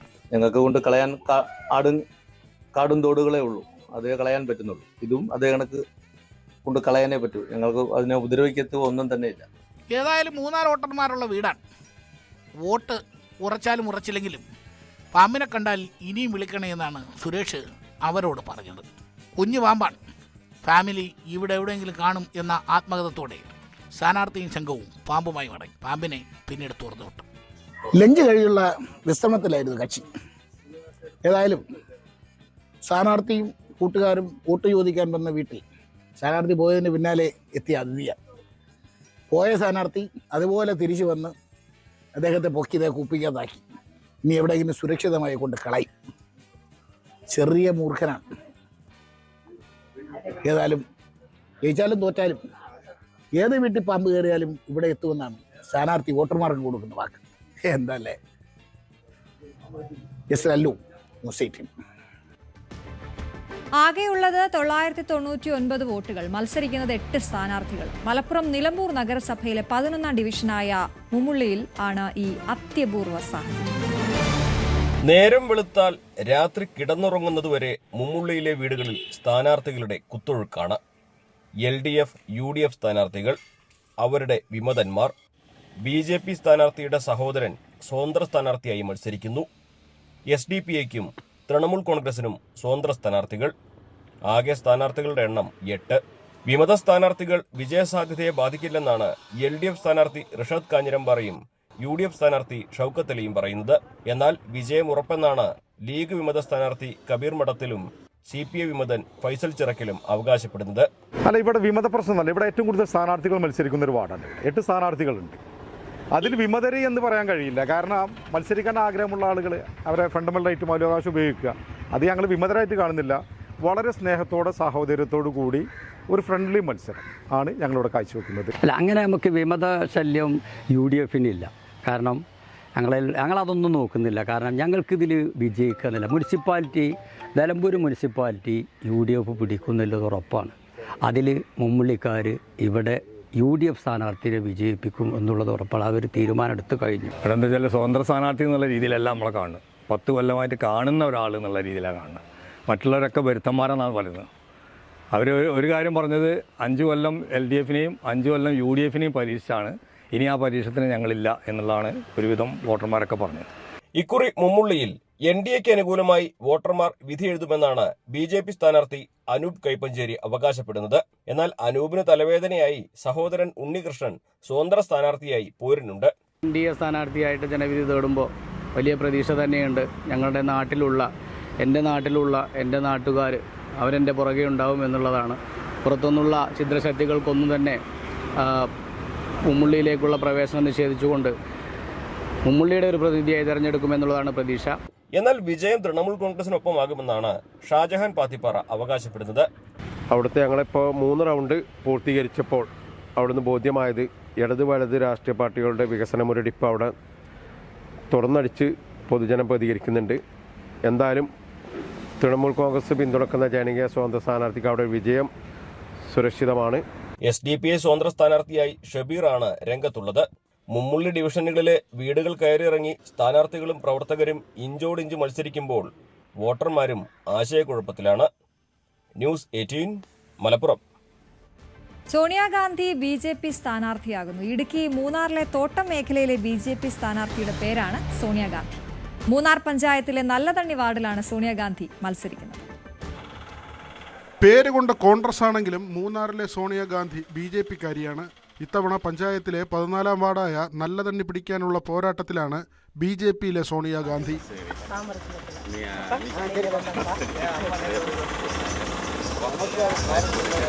നല്ലതണ്ണി കല്ലാറിലെ മുതിർന്ന കോൺഗ്രസ് പ്രവർത്തകനായ ദുരൈരാജിന്റെ മകളാണ് സോണിയാഗാന്ധി. കോൺഗ്രസ് നേതാവായ സോണിയാഗാന്ധിയോടുള്ള ഇഷ്ടം കാരണമാണ് മകൾക്ക് ദുരൈരാജ് ഈ പേര് നൽകിയത്. என்னோட அப்பாவுக்கு UDF மேலே கொஞ்சம் இல்லை நிறையவே அவருக்கு ஆசை. அதனால அவர் சின்ன வயசாக இருக்கும்போது எனக்கு இந்த பேரை வச்சுட்டாங்க. என்னோட பேர் சோனியாகாந்தி தான். எங்கள் அப்பா வச்ச பேர். எங்கள் குடும்பத்தில் எல்லாருமே காங்கிரஸ்க்குள்ள ஆளுங்க தான். இப்போ என்னோட ஹஸ்பண்ட் BJP-யில் இருக்காங்க. அவங்க BJP-யில் இருக்கனால அவருக்காக சப்போர்ட்டிவாக நானும் இருக்கேன். அதனால இந்த சோனியாகாந்தி என்ற நான் BJP-യിൽ മത്സരിക്കുന്നത്. സോണിയാഗാന്ധിയുടെ ഭർത്താവ് സുഭാഷ് BJP പ്രവർത്തകനാണ്. ഭർത്താവിനൊപ്പം പൊതുപ്രവർത്തന രംഗത്ത് ഇറങ്ങിയതോടെയാണ് സോണിയാഗാന്ധിയും BJP പ്രവർത്തകയായത്. ശക്തമായ ത്രികോണ മത്സരം നടക്കുന്ന വാർഡിൽ കോൺഗ്രസിലെ മഞ്ജുള രമേശും CPM-ലെ വളർമതിയുമാണ് സോണിയാഗാന്ധിയുടെ എതിരാളികൾ. ന്യൂസ് 18 ഇടുക്കി. പാലക്കാട് ചിറ്റൂരിൽ ഒരു വാർഡിലെ 3 സ്ഥാനാർത്ഥികൾക്ക് ഒരേ പേരാണ്. തത്തമംഗലം മുനിസിപ്പാലിറ്റിയിലെ 21-ാം വാർഡിൽ 3 മുന്നണികളുടെയും സ്ഥാനാർത്ഥിയുടെ പേര് സുനിത എന്നാണ്. വോട്ട് ചെയ്യുന്നത് രഹസ്യമാണെങ്കിലും തിരഞ്ഞെടുപ്പിന് മുൻപ് തന്നെ ഒറ്റക്കാര്യം ഉറപ്പിച്ച് പറയാം. ചിറ്റൂർ തത്തമംഗലം നഗരസഭയിലെ കുന്നത്തുപാളയം വാർഡിലെ ജനങ്ങളുടെ വോട്ട് സുനിതയ്ക്കായിരിക്കും.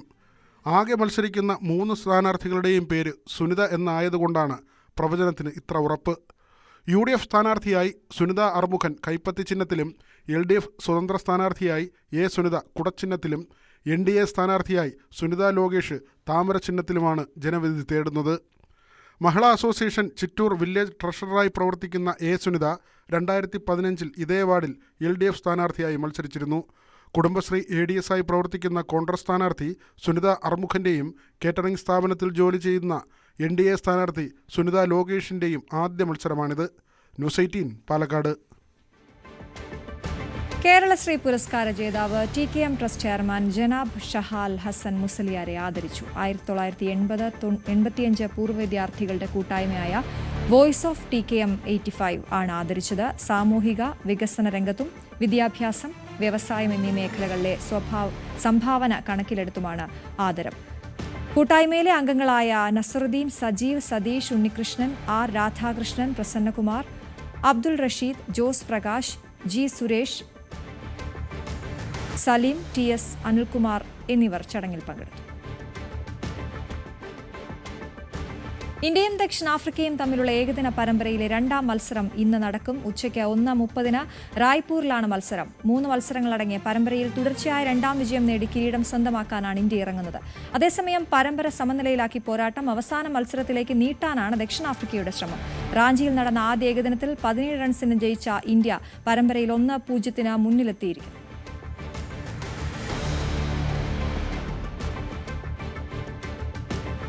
9 മണി വാർത്ത ഇവിടെ പൂർണ്ണമാകുന്നു. ന്യൂസ് ട്രെൻഡ്സിൽ KP അഭിലാഷ് ചേരും. നമസ്കാരം.